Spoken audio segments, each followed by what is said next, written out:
Marcus Ellington was 39 years old, and for 60 days he had pushed a mop through the marble corridors of the Ellington Tower without a single person recognizing the man whose name was on the building. He wore a gray uniform, 2 sizes too large. His hands, which were used to signing acquisition documents, were now wrapped around the wooden handle of a commercial mop. His badge read M. Ellis. His boots were scuffed. He drove a dented Ford Ranger to the service entrance every morning at 5:45, the same entrance his own wife swept past in the back seat of a chauffeured black Lincoln, never once lowering her window. And every day, without fail, Diane Ellington walked past him. She walked past him in the lobby. She walked past him near the elevators. She walked past him once on the 4th floor while laughing into her phone, close enough that he could smell the same perfume she had worn on their wedding night. She did not see him. She never had. What she did not know was that Marcus had been watching the Ellington Group's internal accounts for 3 months and had traced 11 separate wire transfers, totaling $2.6 million, routed through a shell company bearing the initials of a man named Reed Calloway, the firm's newly appointed vice president of operations, who had been sleeping with Marcus's wife since the previous spring. What she did not know was that Marcus had spent 60 days in that uniform, not because he had lost anything, but because he was building a case that no attorney in the state of Georgia could dismantle. What happened next would cost Diane Ellington the only thing she had ever truly wanted, and it was never Marcus's money.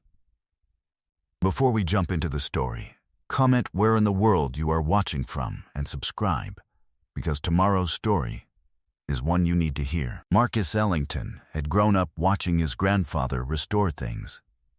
Old clocks, busted radiators, a 1962 Chevrolet that had no business running and ran anyway.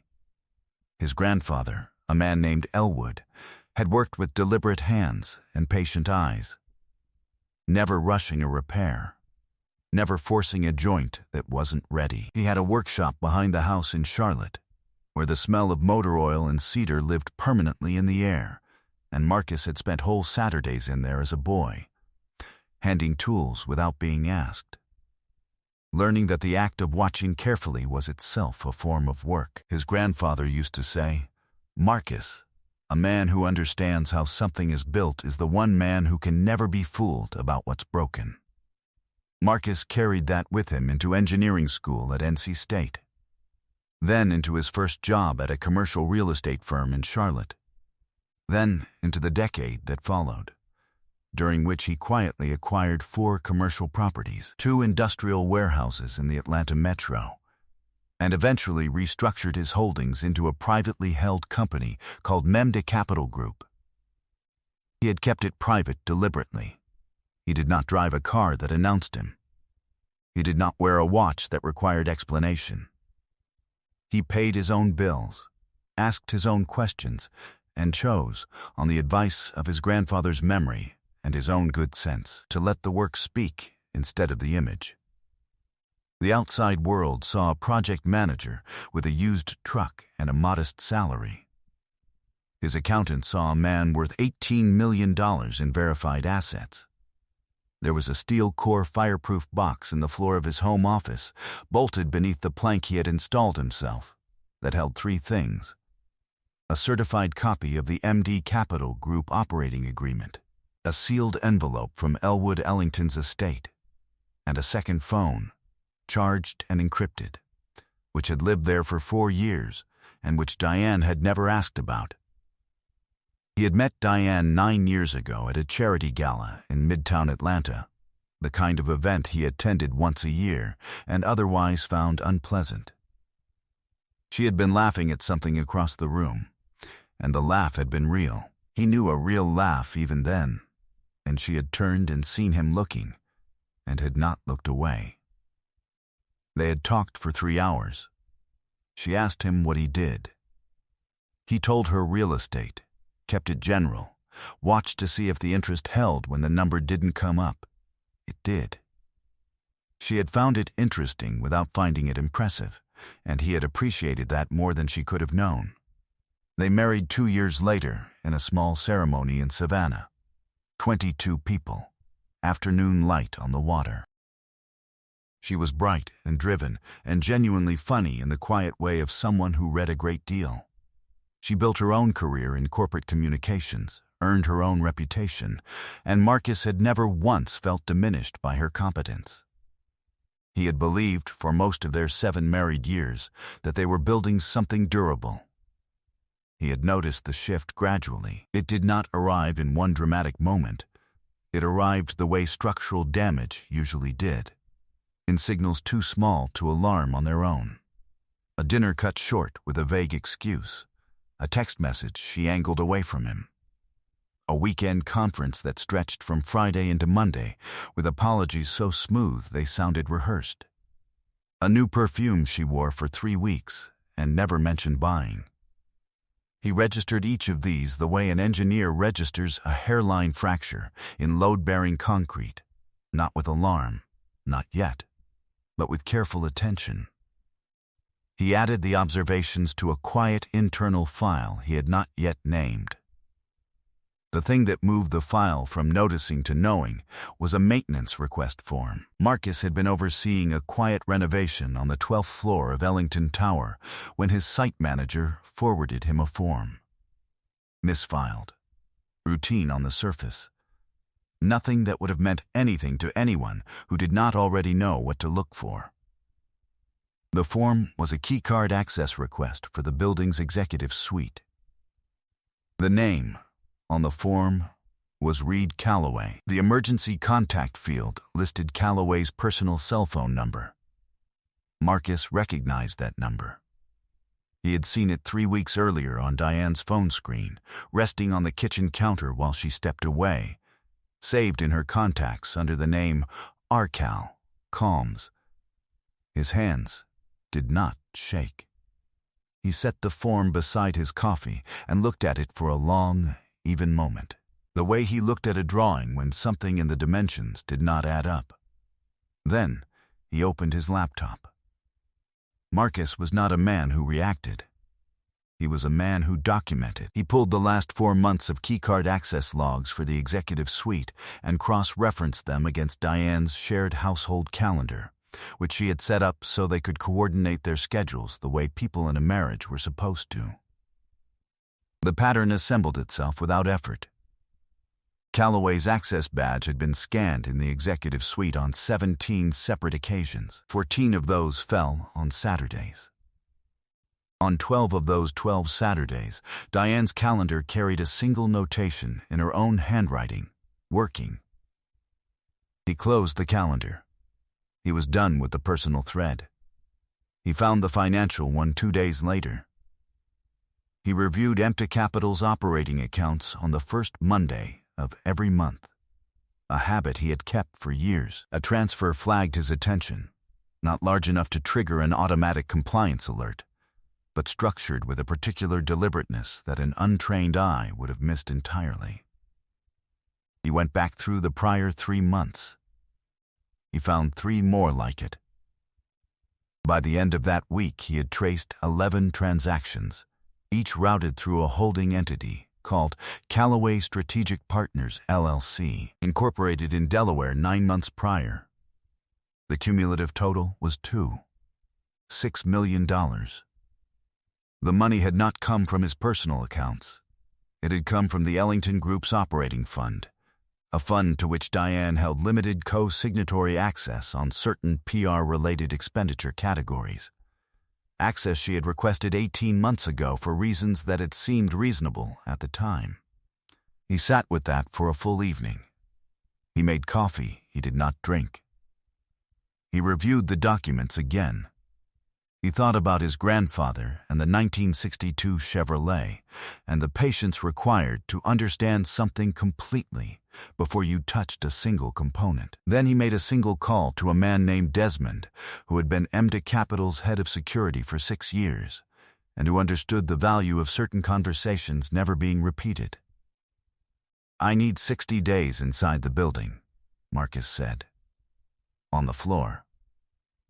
No one can know who I am." Desmond was quiet for exactly 4 seconds. "I can make that happen." 3 days later, Marcus Ellington reported to the Ellington Tower service entrance at 5:45 in the morning as a contract maintenance worker named M. Ellis. He carried a mop. He wore a badge. He pushed a cart through corridors he had designed from the ground up, past walls he had approved, under lighting fixtures he had spec'd himself. And he watched. The uniform changed what he could access.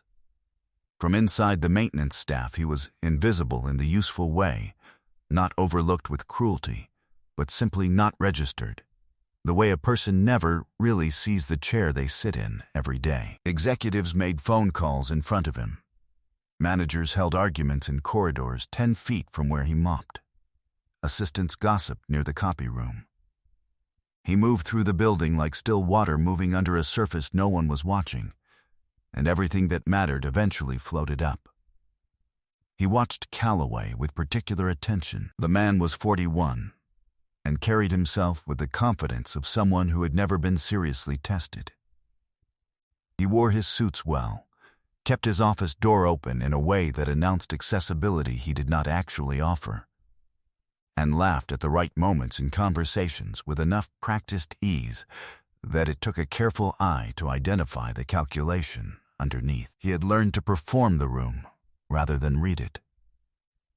Marcus was a man who read rooms. He watched Calloway for 3 weeks before he saw the moment he needed. It was a Thursday afternoon, late enough that most of the administrative staff had gone. Marcus was moving his cart along the service corridor that ran behind the executive suite, a corridor the building's original architect had designed for utility access, and that Marcus himself remembered approving when he heard voices through the vent panel. He did not slow down. He moved at the same unhurried pace, and listened with the full attentiveness his grandfather had cultivated in him over 100 quiet Saturdays in a workshop in Charlotte. Diane's voice, then Calloway's voice. Then a sentence that arrived with perfect, damning precision. By the time he figures it out, the transfer window will have closed. It's his own company. It's not like he monitors every account personally. She had no idea that the man with the mop in the service corridor, 12 feet away, had been monitoring every account personally for the past 4 months, and had been standing in the same building as this conversation every weekday morning for the past 41 days. He moved past the vent. His face remained perfectly calm. That evening he called Patricia Osai. Patricia was a forensic accountant and certified fraud examiner who had worked with EMTA Capital on 2 previous internal audits. She was 53 years old, precise as instrument calibration, and spoke in a measured tone that left no available room for ambiguity or theater. Marcus met her at her office on a Friday morning with 3 organized folders and laid them on her conference table without preamble. She reviewed each folder without speaking. When she finished, she looked up over the rim of her reading glasses. "This is a Section 17 misappropriation under Georgia commercial statutes," she said. "You have timestamps, keycard logs, a documented access pattern, and a wire trail that's almost embarrassingly clean. The LLC incorporation date predates the first transfer by exactly 11 days. That's not opportunism. That's a plan." She paused. "How long have you been building this particular record?" 4 months before the 60 days, Marcus said. She nodded once and pulled the 3rd folder back toward her. "The routing structure is one I've seen before. Twice. Same Delaware registration strategy. Same distribution timing to avoid threshold flags. I'll trace the full network. Give me 5 business days." She gave him 3. What she returned with was a 17-page audit report, identifying not just the 11 transfers Marcus had found, but 6 additional ones executed through a secondary routing path that had been set up 3 months after the first. The corrected total was $1 million. The report also contained a 3-page appendix on Reed Calloway's previous employer, a Nashville communications firm that had discovered a nearly identical scheme 18 months prior and had accepted a quiet resignation rather than face the public exposure of a prosecution. Calloway had done this before. He had walked away clean once.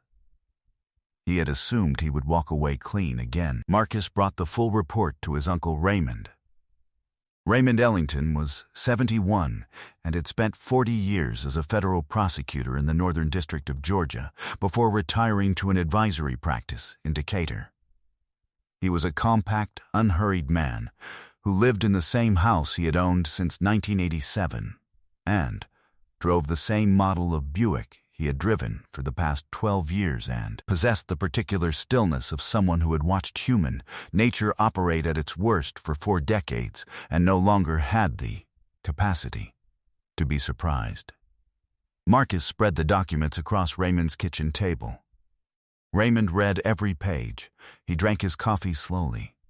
He asked 2 questions, both clarifying, both specific. When he finished, he set the audit report down and looked at his nephew with the same steadiness he had once used on witnesses in federal court. "Your grandfather," Raymond said, "used to say that a man who waits long enough will always find out what something is made of." "I know," Marcus said. "You've got grounds for civil judgment and a parallel criminal referral," Raymond said. "The question is sequencing and what you want the outcome to look like." He paused. "What do you want it to look like?" "I want Diane to sit across from me," Marcus said, "and understand precisely what she built and precisely what it cost her. And I want Calloway to understand that the company he attempted to dismantle has a structural depth he never thought to measure." Raymond tapped the audit report with one deliberate finger. "Then we called Gerald Marsh." Gerald was Memda Capital's lead corporate counsel, a quiet, methodical man who was exceptional in rooms where the outcome depended on precision rather than volume. The 3 of them met the following Tuesday, reviewed the full evidence file, and agreed on a date, a location, and a list of who would be present at the table when it happened. Preparation is the work. There is no substitute for it. That Saturday evening, Marcus drove home and sat at the dinner table with Diane and asked about her week. She talked. He listened. He poured her wine and passed the bread and asked 1 or 2 questions at the right intervals, the same way he always had. He watched her occupy the role of a wife with nothing to hide, and he watched it with the same attentiveness he had brought to everything for the past 7 months. The attentiveness of a man who had built a great deal and knew exactly what sound a structure made when something underneath it was failing. She was performing for an audience that only existed in her own imagination. He drove to his office afterward, sat in the quiet, and reviewed the folder one final time. Everything was in order. Every element was load-bearing and sound. Real power operated in quiet rooms. Marcus had been in every room that mattered. The meeting was scheduled as a quarterly MD Capital executive review. The calendar invitation Diane received was formatted identically to every other meeting notice she had received from the building's scheduling system. Nothing that distinguished it. Nothing that flagged it as anything other than routine. She arrived at the Ellington Tower boardroom on a Wednesday morning in a charcoal blazer and her good heels, carrying a leather portfolio she did not open. Marcus was already seated at the head of the table. Patricia Osai sat to his left. Gerald Marsh sat to his right. Raymond sat at the far end of the table with a yellow legal pad and a pen he did not use. On the table in front of every seat was a closed manila folder. The room was quiet, and the morning light was flat, and even through the east-facing glass. Reed Calloway arrived 4 minutes after Diane. He surveyed the room, registered Patricia and Gerald without apparent recognition, and settled into a chair with the loose posture of a man who had not yet understood what kind of meeting this was. Marcus let the quiet sit for exactly 20 seconds. "Thank you both for coming," he said. His voice was the same voice it always was, even, unhurried, carrying no signal of what was coming. "We're going to go through these folders together." He opened his own and began. He did not raise his voice. He laid out the 11 transactions first, naming each date and amount and routing path with the same calm fluency he used to walk a contractor through a set of engineering drawings. Then the additional 6 Patricia had identified. Then the LLC registration timeline. Then the access logs. Then the calendar cross-references. He placed Patricia's full audit report at the center of the table and let it rest there. Diane's expression moved through 3 stages over the course of approximately 11 minutes. There was confusion first, a genuine parsing blankness, then a careful reconstruction of composure. The kind that looked like steadiness from a distance, but that Marcus could see was assembled rather than natural. Then, the third stage, which was not quite fear, but was close enough that the difference didn't matter.